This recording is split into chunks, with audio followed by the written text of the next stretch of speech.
Après les inondations de l'année dernière qui ont touché plus de 4 millions de personnes et détruit plus de 350 000 maisons, l'Agence nationale de gestion des urgences dresse la carte des zones à risque et tire la sonnette d'alarme. 19 États et 56 communautés à travers le Nigeria risquent de connaître de fortes pluies qui pourraient entraîner des inondations au cours des mois restants de l'année 2023. Les États côtiers comme Bayelsa et Delta, ainsi que la ville très peuplée de Lagos, devraient être particulièrement exposés à la menace.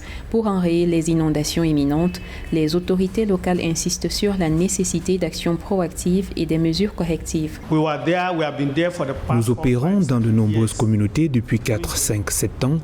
La meilleure chose à faire pour eux, c'est que s'ils ont encore du mal à utiliser ces installations, ils doivent eux-mêmes participer aux efforts de sensibilisation et déménager dans un meilleur endroit. Les préventions de l'Agence de gestion des urgences indiquent que le risque d'inondation est dû à l'élévation attendue du niveau de mer et des raz-de-marée, le rejet des eaux des barrages des pays voisins, l'insuffisance des infrastructures préventives ainsi que l'action humaine. Les autorités compétentes appellent le gouvernement à prendre des mesures pour atténuer l'impact des inondations dans les États à haut risque. C'est un autre problème que nous rencontrons, à la fois une crue soudaine et une montée des eaux. Que faire alors? Nous cherchons maintenant un moyen de plaider pour que le gouvernement fédéral mette à notre disposition un fonds d'adaptation. Nous avons besoin de construire des brise-lames.